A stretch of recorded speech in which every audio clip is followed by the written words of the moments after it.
Explorers. Greetings from Michigan. Yes, we are still here in my parents' driveway. I'm waiting to see a specialist, and that's going to lead us into some seriously cold temperatures. Winter is coming. And we are really preparing. We're learning from all of our mistakes, which we will show you, and how we're hopefully going to overcome them this year. We're Morgan, Chris, Jonah, and Jude. We ditched the 9 to 5 to spend more time with each other after years of missing out. We're exploring every state in the U.S., creating experiences that bring us closer together the further we step outside of our comfort zones. Run a dehumidifier. This is so important. When we were stuck in an ice storm in Texas, of all places, our walls actually started to freeze. They did. And we found out that this is most likely because there was a lot more heat in the RV than there was outside from breathing, cooking, bathing, things of that nature.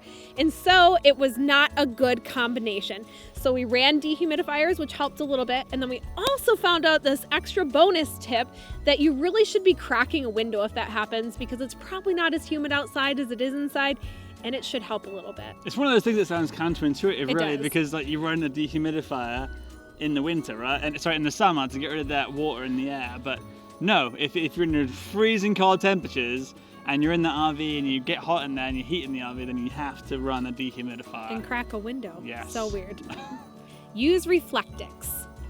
When we were in Arizona, we were yet again met with another snowstorm on our RV travels. In 3 different places in Arizona. And our RV, okay, it's not bougie by any means. You know, we are very basic. We made it very Budget homey friendly. for us, yeah.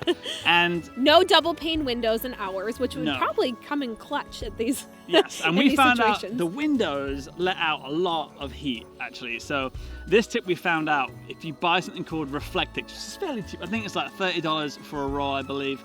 You can cut out the Reflectix, and it just creates this barrier of air between the window and the RV, and it helps tremendously with keeping in the heat in the RV. Protect your hose from freezing. When we were in Arkansas, we woke up one morning to a dribble of water coming out of our faucet. And then soon after, nothing. Nothing. No water. We found out that our hose had frozen. Solid.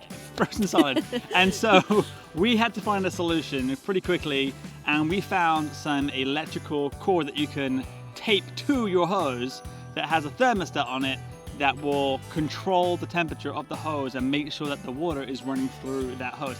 That's one thing you can do to make sure that you have water in your RV. But let's tell them how we failed and how we learned from another Yes. failure in Texas. So as we the second thing that happened to us was we used clear source as our filtration system, and one night it got very, very cold, and like -5. Another in ice Texas. storm. Yeah, and we thought that would be fine with that heated hose on, but the clear source did not hold up, and those canisters, they froze and they expanded and they exploded. Luckily, Clear Source, such a nice company, we told them what happened. They sent us out some brand new canisters, new filters, like completely free of charge. Best company. Great company to work with. If you want something for your RV, for your water, seriously, look up Clear Source. They're awesome. But we learned that, okay, what we're going to do from now on is bring that Clear Source in at night time when it's really, really cold out. When it gets below, I don't know, like 30 degrees, we bring that thing in now just to make sure it doesn't happen again. I think you can now purchase a bag that you can put the filter into. We may be doing that this winter. Our friends Matthew and Sean have some great tips on how to prevent this too. We are Broken Dreams Reborn. And today we are going to give y'all our #1 tip for winter camping. And it's real simple. If you have a water pressure regulator and you're in an RV park hooked up, bring it inside when the temp gets into the mid-30s. Don't wait for 32. Because we have destroyed several of them. Yeah, we kind of gambled with the temperatures last year because it was our first winter RVing. So it'd get down to like, it'd say it's supposed to be 35 degrees. Well, it never gets to 35 degrees. It dips a little colder and the gauge stops working. It'll never work again once it goes bad. So just bring it in. And then fill your water tank up so you have something to last you the evening. If you have showers, if you have cooking, drinking water, whatever you need it for, that's going to work. Cover the slide outs. Once again, we are definitely not bougie or fancy by any stretch of the means. so we noticed that there was a draft coming into the RV from the slide out. And so our solution was we just stuffed some towels in there, and it really helped. It really did. There's different things that you can buy. There's like pool noodles that you could put on there that would work just as well, probably better. But if you're on a budget like we are, just stuffing some towels in there is a great solution. Skirt the RV. This is something that we have not done yet, but I believe it will help tremendously. All the research that we've done and all of our friends that we've reached out to think we're absolutely crazy that we have been RVing in the snow and have not done this yet. There are amazing companies that for thousands and thousands of dollars can put beautiful skirts all around it, and it looks nice. But and I'm sure it works so well. What if you don't have thousands and thousands of dollars? Like us. There are alternatives. It's, I believe, quite messy, but we're willing to do it. But you can buy like styrofoam. I mean, it's boards, really yes. styrofoam boards. It's very basic. It looks a little what's the word I'm looking for? How do you say I it guess nicely? like National Lampoon's Christmas Vacation. Yeah, Uncle Eddie. Yeah, but we're okay with that, I guess. Hopefully our neighbors are too. But you'll have to measure it, cut it, and then put it all around, and it should really help, especially with a fifth wheel. And our friends who RV'd for a whole year in Michigan have some great tips on this. Hey, I'm Liz. And I'm Fred. And we're from One Tail Four Paws. And we've been full-time RVing with all of our pets since 2019. And our first entire winter was actually spent in Michigan. So we had to learn really quickly on how to stay warm and insulate our RV.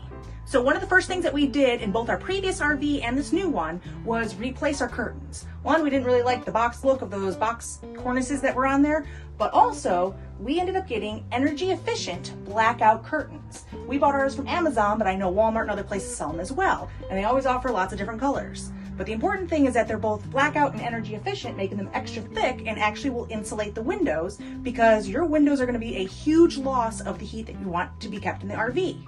Another way to help insulate your windows is actually having like the cellular blinds that actually have like the honeycombs in it. So it's like two fabrics making a pocket air alongside the window, which also will help insulate. We also ended up adding the same type of blackout curtains in front of our doorway because we noticed that there was actually a draft anytime you walked by the door. Once we hung that up, it was perfect. All right, so another issue that you have during winter camping is condensation. This is going to be from the cold outside, and the warmth inside creates condensation on your windows. But what a lot of people don't realize, and we did in our first winter camping, is that you're going to get condensation under your mattress. And usually that's because most people have a pass-through underneath their mattress, and it's colder in that pass-through and warm inside. So the first year we got mold underneath, and we realized that you can add a product, it's called Dendri, and it just gets added underneath the mattress. And the idea is it just allows air to flow underneath so that it doesn't sit there and collect extra moisture. Get the temperatures right. This one took us so long to figure out. We actually have an electric fireplace that I was so adamant that I wanted, and it's been a huge help. It really kind of takes that chill off when it just starts to get cold, but when it's really cold, like freezing cold. Saves money on propane as well. It does, but it tries to catch up to the propane heat that we have in the RV, which is a little bit of an issue. So whatever you set your propane heat for, you want to set it the fireplace about 5 degrees cooler, because then it gives the propane a chance to heat up the whole RV, including the underbelly. Top tip, mind blown. We hope that you learned from our failures and the things that we're doing to prepare so you stay a little bit warmer than we did last year. We'll put all of the items that we discussed in a link in the description, and that will have affiliate links for no additional charge. That'll help us put some money back into our channel. Hopefully, maybe we could even get some better skirting. I don't know. That would be awesome, wouldn't it? That would be awesome. And we really appreciate you sticking with us. And if you want to see what it's like RVing in a snowstorm with little to absolutely no preparation, we'll also include that at the end of the video. We'll see you next week. Cheers. Hey, Chris. What? What? Your foot.